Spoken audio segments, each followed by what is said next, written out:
welcome to episode 4. We're going to be talking about the topic of aging and children in this episode. We're not totally experienced in this episode because we don't have children, but I think there is an element of just like aging and the consideration of children over time that we'll touch on here. Yeah. Okay, so now that you're married, like how has your view on children evolved since like pre-marriage to now being like fully wed to your partner? I feel like my perspective on this has had like a really long journey. So I would say until like 3-4 years ago, I definitely didn't want children whatsoever at all. And then slowly over the course of my relationship with my husband, I think I realized that having children is important to him. And I also realized that there are like more benefits to having children, like discovering different parts of yourself, like entering a new part of your relationship that could potentially be interesting. I think I'm now at the stage where I would probably be open to having children or like more interested in it than I was before, but I'm definitely not at the point where I would have them now. Yeah. How about you? I think my perspective is similar. I'm not the type of person where I feel like I need to have kids immediately, or I'm also not kind of on the fence too about children. But I will say that as compared to like 5 years ago, like my willingness to have children has increased, and I think that is due to being now in a more like stable relationship where I feel like I could operate in a team with my partner and we could potentially be good parents. So I think my perspective has changed to be more willing to have children now than it did in the past. So what do you think about the saying, like, if you're not sure about kids, don't have them. You should only have them when you're very sure.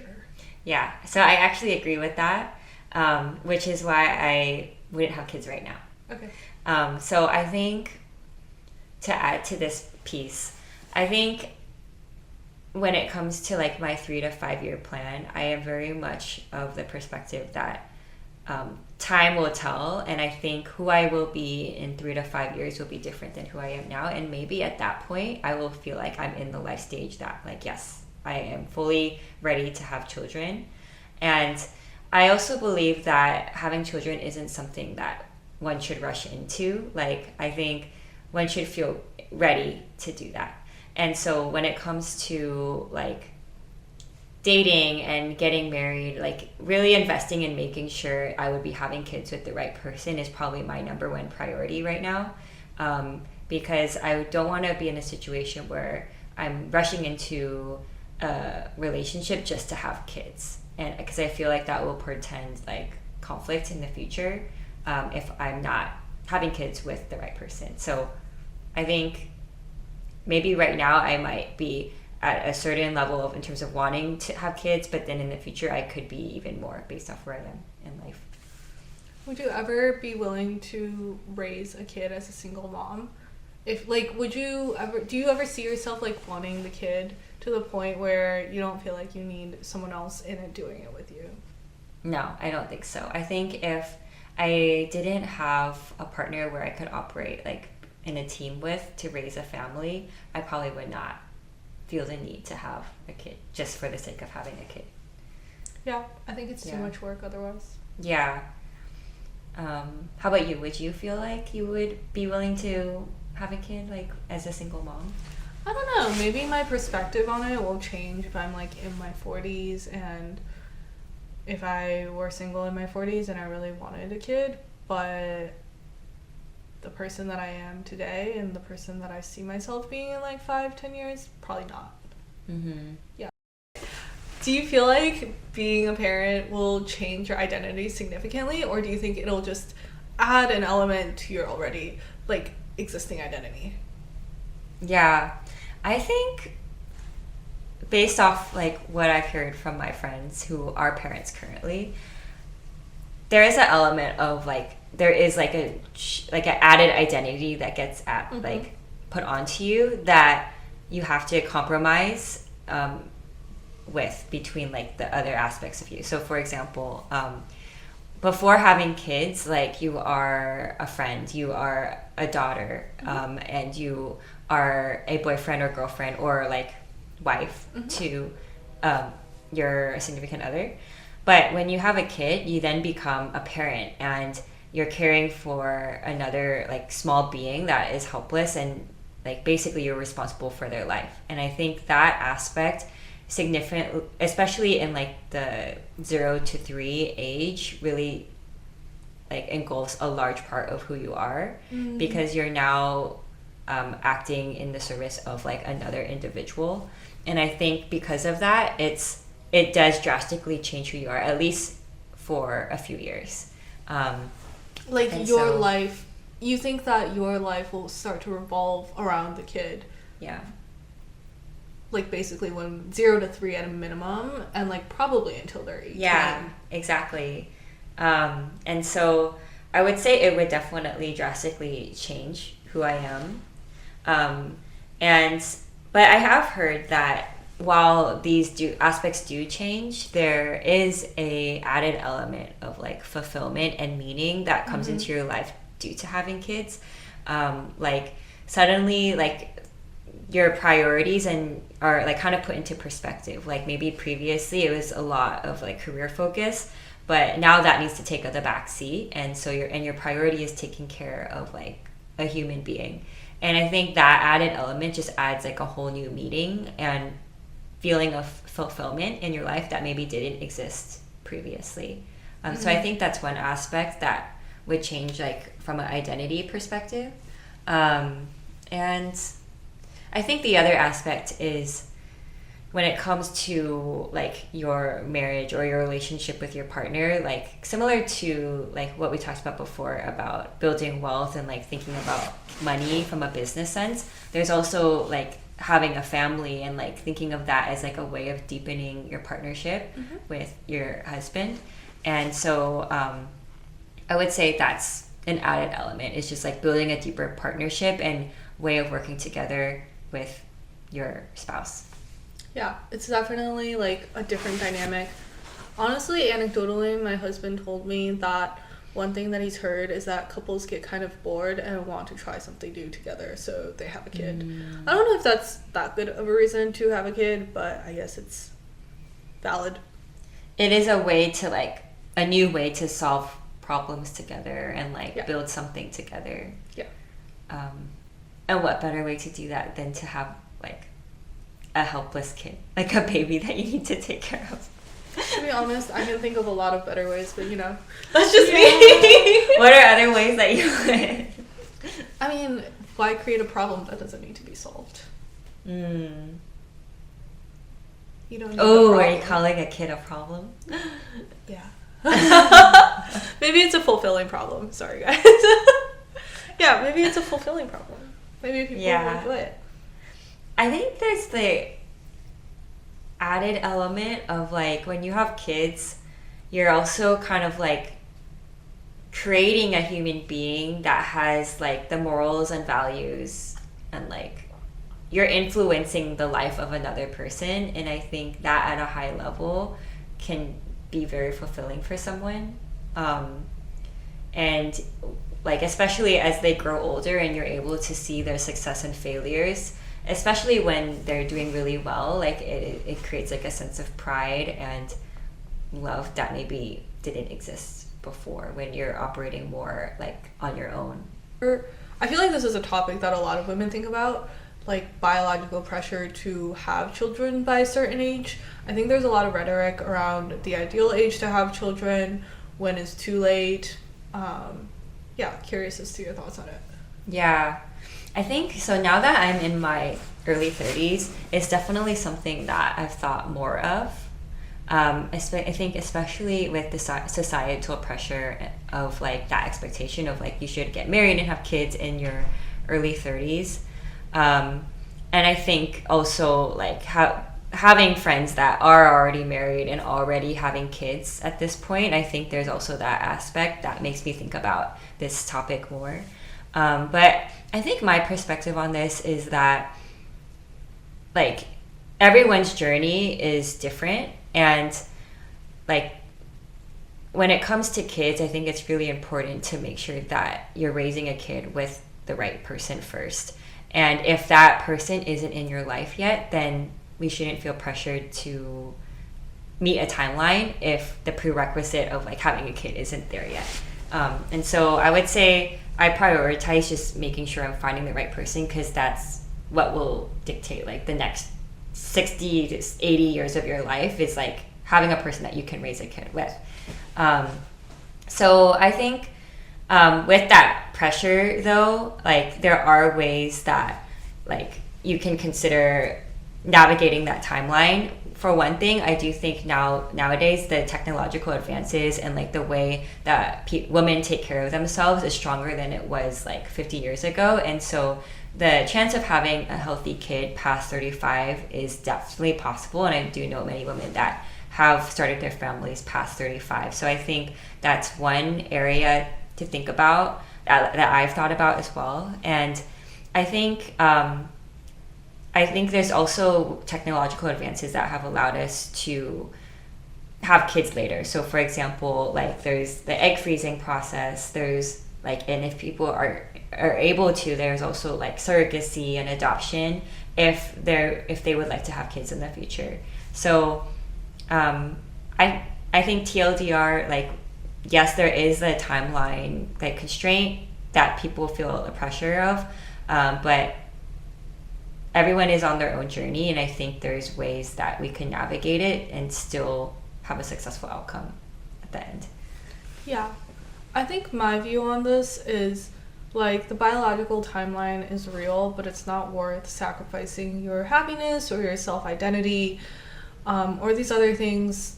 I think like having kids with the right person or with the right support system in place is like so crucial. The job is so hard already that like it's just so complicated considering the timeline. And yeah, I think it's just something to do when you feel mentally ready and your system around you isn't. One thing that I want to prevent from happening is not having the right support system, because for example, like I know childhood is such a pivotal point in a person's life, and the way that they're supported by parents and loved ones is really evolves how they are as an adult. And so for example, like if there is a environment of like neglect or abandonment, like this type of thing can really impact how someone is in the future. And so I would really try to create an environment where they are loved and supported, so that in the future they can be like strong adults, like independently. Mm-hmm.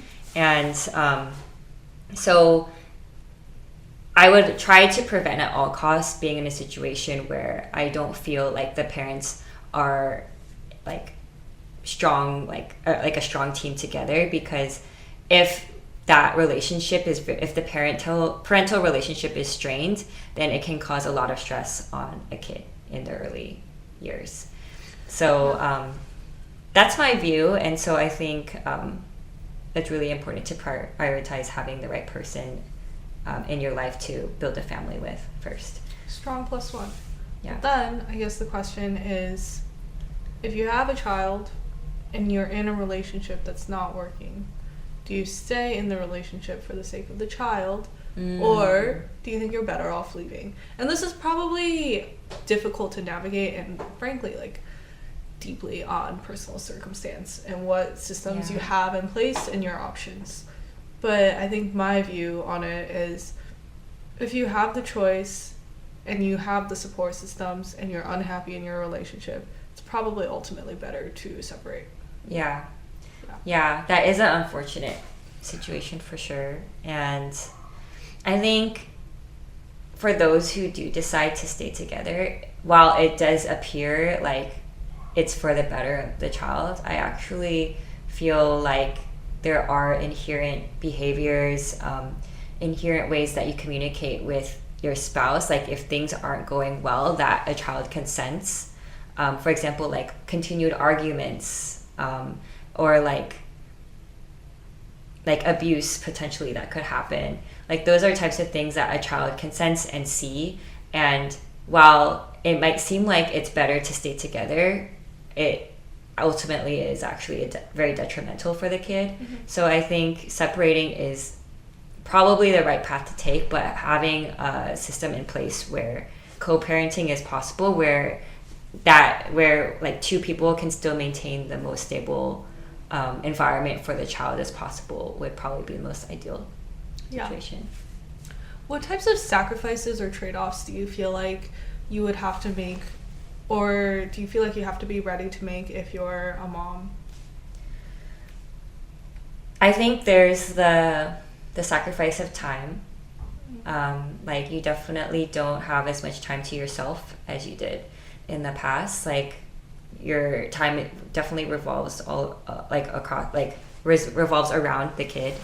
I'm just thinking about like when I was growing up, my mom was always like making sure I was doing extracurriculars and driving me all over the place and like taking me to school and attending like school meetings with my teachers, and that's all time that she no longer has for herself.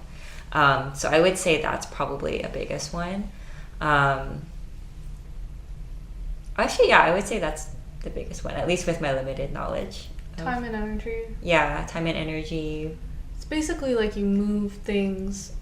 Yeah. It's just you have limited time and energy, so you have to sacrifice some things on your end for the kid. Yeah, and if time and energy is something that you really need and want, then that's where like having help, like other like family members or having a nanny or babysitter is really crucial to getting that back. So what are some things that you think a mom would sacrifice aside from time and energy? I think career is definitely one of them.